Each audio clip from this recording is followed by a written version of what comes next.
Russian parliament has now responded, demanding essentially a tit-for-tat attack, that there be an attack on the presidential palace in Kyiv to target Ukrainian President Volodymyr Zelensky. So you've got, in fact, the Russian parliament putting out a statement saying that in response to an attempted drone attack on the Kremlin, we call for a missile attack on the residence of Volodymyr Zelensky in Kyiv.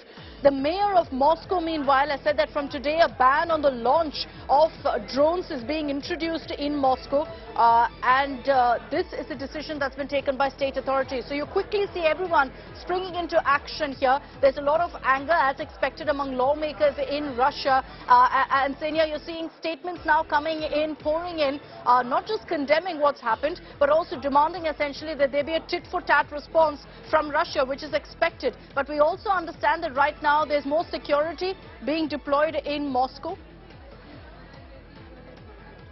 Yes, definitely. There is more security that will be deployed, and already, as I mentioned before, the Moscow and in all the large cities, some big events have been cancelled.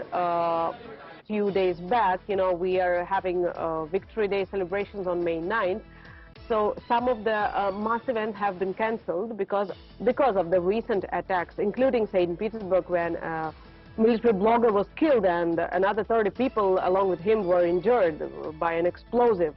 So of course, after these kind of attacks, there are highly security measures taken, and I would say people just need to stay home rather than attend mass events, because we are in a state of war, even if you call it a special operation.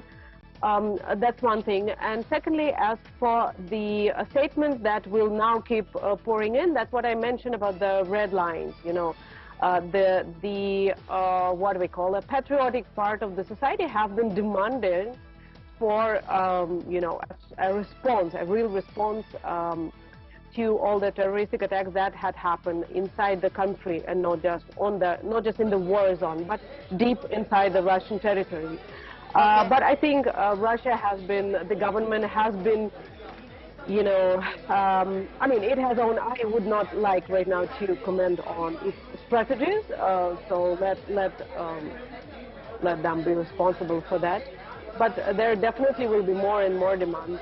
Sure, because there will be, and that's understandable, that kind of sentiment. There were questions that Senia and I were discussing earlier as well, which I'd like to just once again throw the spotlight on.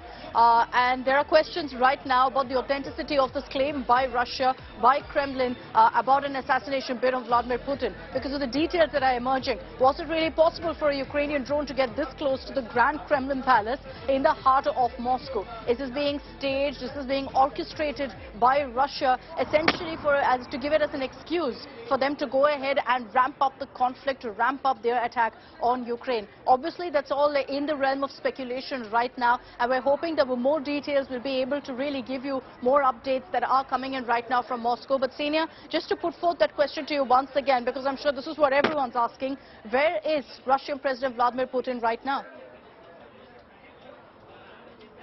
Well, I'm not accompanying him on his trip, so I won't be able to confirm where is he right now. We can only rely on the statements by authorities, and that's it. His schedule is going Is he on currently in Moscow? As his spokesperson said.